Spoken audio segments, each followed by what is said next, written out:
जय हिंद दोस्तों, मैं महेंद्र शर्मा स्वागत करता हूं वन वर्ल्ड हिंदी में आपका। उम्मीद करता हूं आप खुश और स्वस्थ हैं। दोस्तों आइए दिखाते हैं पाक मीडिया की एक और लेटेस्ट डिबेट, जिसमें कैसे जफर हिलाली अब अपने आप को अर्थशास्त्री प्रज्वलित करने लग गया है। क्योंकि अभी पाकिस्तान के जो हालात है वो बहुत ही दयनीय स्थिति में पहुंच चुके हैं। पाकिस्तान की इकोनॉमी बिल्कुल क्रैश कर चुकी है और कहीं ना कहीं अब पाकिस्तान की जो स्थिति है पूरे विश्व पटल पे वो एक भिखमंगी और निचले स्तर की, निचले दर्जे की इकोनॉमी बन चुकी है। कहीं ना कहीं आज पाकिस्तान के लोगों की जो दयनीय स्थिति है उसकी जिम्मेवार पाकिस्तान की हुकूमतें हैं। क्योंकि आज जफर हिलाली पता नहीं अब पाकिस्तान के जो मूल मुद्दे हैं उनको छोड़ के कैसे India, Bangladesh, America, China, Germany की डिस्कशन कर रहे हैं, जबकि पाकिस्तान के जो मूल मुद्दे हैं वो पाकिस्तानी मीडिया में कभी नहीं गिने जाते। तो कहीं ना कहीं आज इमरान खान ने पाकिस्तान को इस कदर पे ला के छोड़ दिया है कि पाकिस्तान का कोई वाले वारिस नहीं दिख रहा है। तो दोस्तों देखिए डिबेट और कमेंट में अपनी प्रतिक्रिया जरूर दें। लास्ट में आपसे रिक्वेस्ट करूँगा, चैनल पर नए हैं तो चैनल को सबसे पहले सब्सक्राइब कीजिए, लाइक शेयर कमेंट जरूर कीजिए। दोस्तों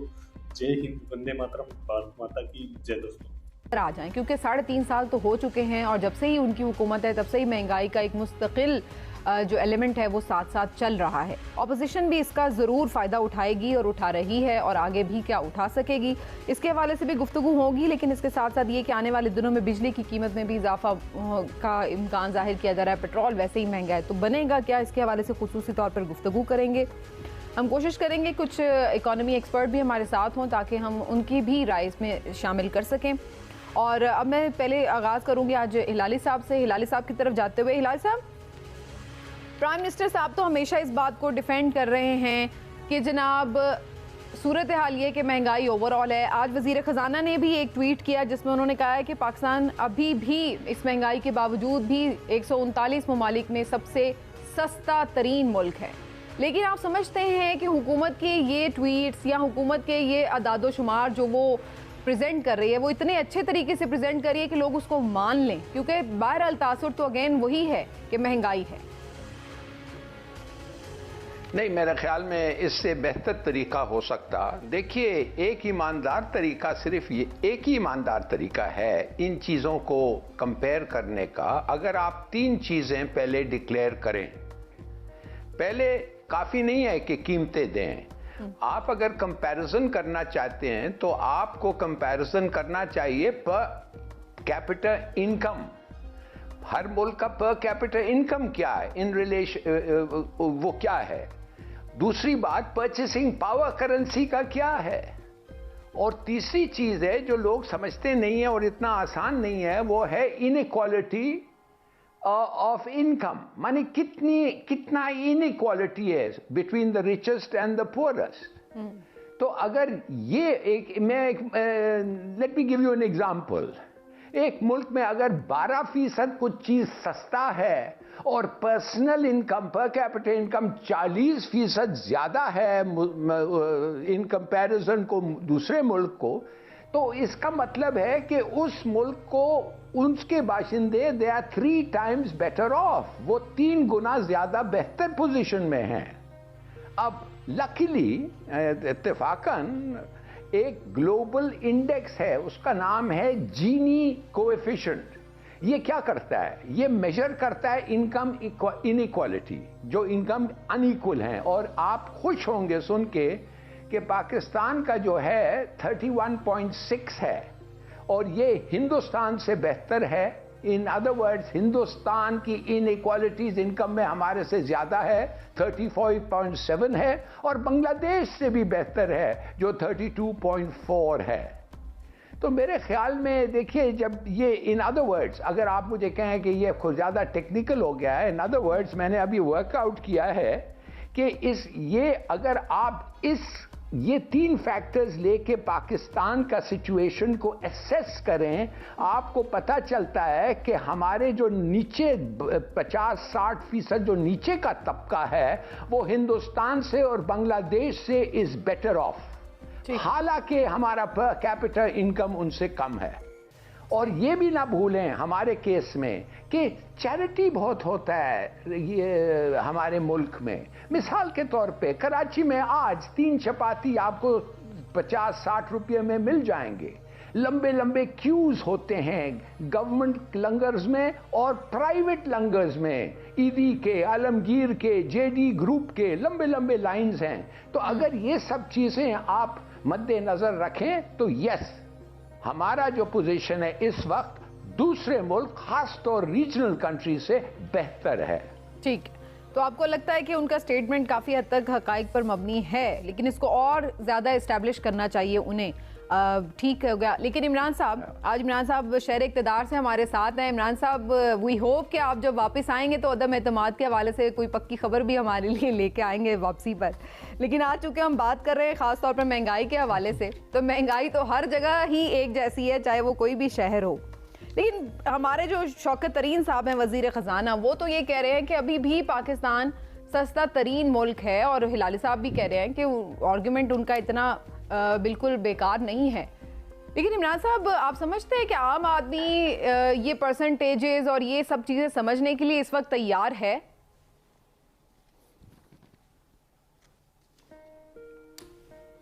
बिस्मिल्लाहिर्रहमानिर्रहीम।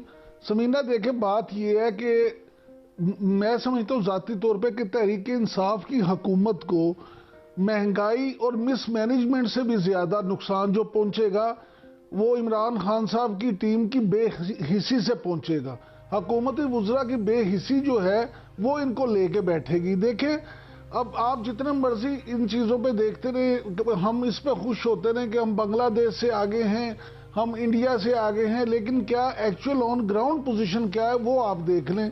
खुद जो सरकारी इदारा शुमारियात हुकूमती इदारा है, उसके मुताबिक हालिया हफ्ते में महंगाई की शरह में 18% से ज़्यादा 18.9% इजाफा हुआ है।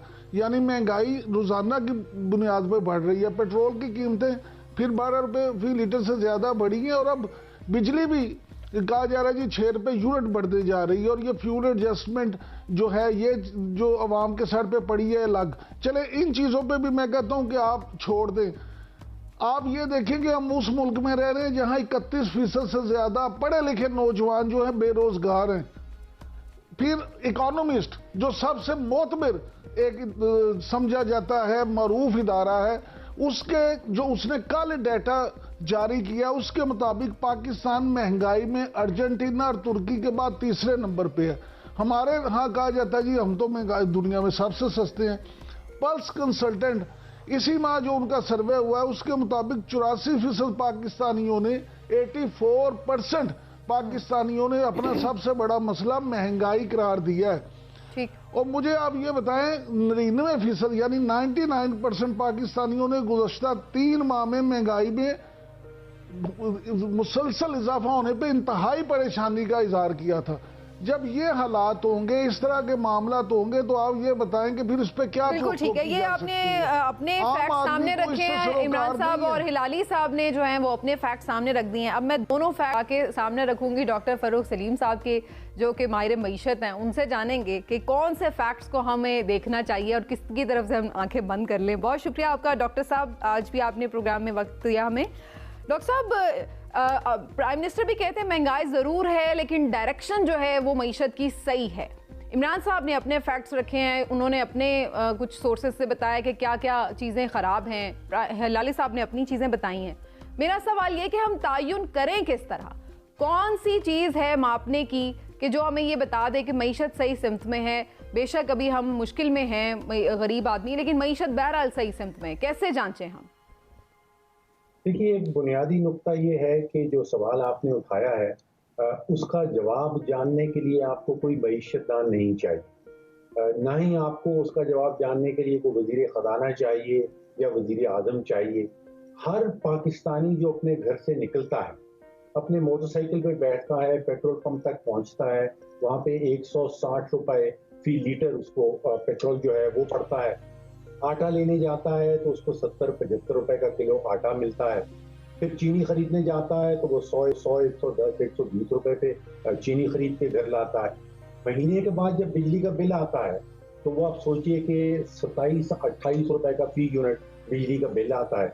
ये 3 या 4 चीजें खरीदने के बाद जब वो अपनी आमदन देखता है तो फिर उसके पास ना तो बच्चों की फीस देने के लिए पैसा बचता है, उसको आप यहाँ पे बैठ के मैं एज ए मईशतदान ये समझाऊं कि भाई तुम्हारी मईशत जो है वो बिल्कुल सही सिमत में जा रही है, उसको मईशतदान नहीं चाहिए। वो जानता है कि उसकी मईशत किस। अच्छा, मैं यूं इस सवाल को जरा अगर डॉक्टर साहब आपके सामने रख दूं, ये बात आपकी सही, महंगाई है वो तो हम सब मान रहे हैं, खुद हुकूमत भी। अगर मेरे ऊपर कर्ज है, अगर मैं किराए के मकान में रह रही हूँ, अगर मेरे 2-4 और एक्सपेंडिचर्स हैं बड़े बड़े, वो देखकर मेरे पास पैसे नहीं बच रहे हैं, लेकिन मुझे ये पता है कि मेरी जो सैलरी आ रही थी मैंने उससे आहिस्ता आहिस्ता अपना लोन उतार दिया है, आहिस्ता आहिस्ता चीज़ें जो हैं वो मेरी जो इंस्टॉलमेंट्स की चीज़ें थी उनके पैसे ख़त्म हो रहे हैं, तो इन दी एंड वो मेरे एसेट्स बन रहे हैं। आखिर में मुझे ये तो लग रहा है, मुझे ये पता है कि मैं टाइट ज़रूर चल रही हूँ, मुझे मुश्किल हो रही है इस वक्त चलने में, लेकिन मेरी डायरेक्शन ठीक है, मेरे लोन्स भी उतर रहे हैं, मेरी जो चीज़ें हैं वो भी बन रही हैं, और आगे मुझे कुछ ना कुछ बचत भी होना शुरू हो जाएगी जिससे मेरा हाथ आहिस्ता आहिस्ता बेहतर हो जाएगा। इसको मैं अंडरस्टैंड करना चाह रही हूँ कि बेशक मुश्किल टाइम तो है, महंगाई है, मैं भी टफ हूँ इस वक्त, लेकिन मुझे ये पता है कि डायरेक्शन ठीक है। पाकिस्तान की डायरेक्शन ठीक है क्या?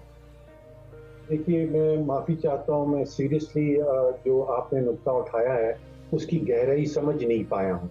आप एक एज अ हाउस होल्ड की बात कर रही हैं, मुल्क की बात कर रही हैं, क्योंकि आपने कर्ज़ों का भी जिक्र कर दिया। अब अगर कर्जे ज़ाती हवाले से देखे जा रहे हैं या आप ये तशबीह दे रही हैं कि मुल्क के कर्जों के ऊपर गौर किया जाए, देखिए मुल्क के कर्जे तो आज से 3 साल पहले जब पीटीआई की हुकूमत आई थी उस वक्त 30,000 अरब रुपए का कर्जा था। आज वो कर्जा बढ़ के 50,000 अरब रुपए से तजावुज कर चुका है। पाकिस्तान पीपल्स पार्टी की हुकूमत जो थी वो 5 अरब रुपए के इजाफी कर्जा रोजाना के लिया करती थी। फिर PMLN की हुकूमत आई, वो 8 अरब रुपए के इजाफी कर्जे रोजाना के लिए करती थी, और PTI की हुकूमत ने रिकॉर्ड तोड़ दिया है, वो 17 अरब रुपए के इजाफी कर्जे पिछले 41 महीनों से हर रोजाना के हिसाब से लिए जा रहे हैं। तो खर्चात जो है वो 74 साल और किया है उन्होंने। यहाँ पे जो आमदन है पाकिस्तानियों की, जो 1960 से लेकर सन 2018 तक मुस्तकिल ऑलमोस्ट परमानेंटली चढ़ती चली जा रही थी, पिछले 3 साल से मुसलसल गिर रही है। तो यहाँ पे डायरेक्शन की देखिए, जो आप पाकिस्तान के किसी भी बड़े शहर से शहर में किसी भी बड़ी मार्केट के बाहर चले जाएं, वहाँ पे आपको वो प्लम्बर नजर आते हैं, दिहाड़ीदार नजर आते हैं। आप उनके पास जाके उनको समझाएं कि मेरे भाई, बेशक तुम्हें पिछले 15 दिन से तो नौकरी नहीं मिली, लेकिन मुल्क की सिमत ठीक हो गई क्योंकि हमने कर्जे उतार दिए हैं, क्योंकि तो आम आदमी को मैक्रो इकोनॉमी से लेना देना नहीं है, वो सही है या गलत है, लेकिन उसको अपनी जेब के हिसाब से देखना है। लेकिन इस पर बड़ी इंपॉर्टेंट चीज़ जो आपने आम आदमी का जिक्र किया, डॉक्टर साहब ने भी और इमरान साहब ने भी एक बात की कि वुज़रा की बेहिसी, जब फ्यूल प्राइस की बात की जाती है, हुकूमत कहती है जी आलमी मंडी में ही ज़्यादा है, हम क्या करें, जितना टैक्स कम कर सकते थे कर दिया, इसके बावजूद भी प्राइस ज़्यादा है। लेकिन इसके साथ साथ उनकी जानिब से डॉक्टर साहब कुछ नादिर मशवरे भी सामने आते हैं, मैं ज़रा आप सबको सुनवाना चाहती हूँ, फिर मैं आप सबके इस पर कमेंट भी लूँगी। क्या कहते हैं वफाकी वज़ीर शिबली फराज साहब कि फ्यूल महंगा हो गया तो क्या करना चाहिए, ज़रा उन्हीं की ज़बानी।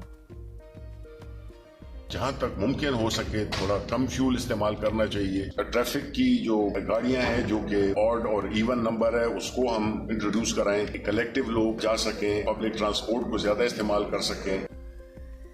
और इसी तरह जो तर्जुमान KP के हुकूमत है बैरिस्टर साहब, उन्होंने भी कोई मशवरा दिया है कि क्या फ्यूल का हल है अगर महंगा है तो, वो भी देख लीजिए। आपके सामने BRT मौजूद है और ये BRT आवाम को पेट्रोल की इस महंगाई के दौर में सस्ती और महफूज और माहौल दोस्त सहूलत फराम कर रही है। इसी तरह और भी महंगाई की चीज़ों के ऊपर डिफरेंट जो वज़रा हैं वो मशवरे देते हैं कि आप कम खा लें, थोड़ा खा लें, ये खा लें, वो खा लें।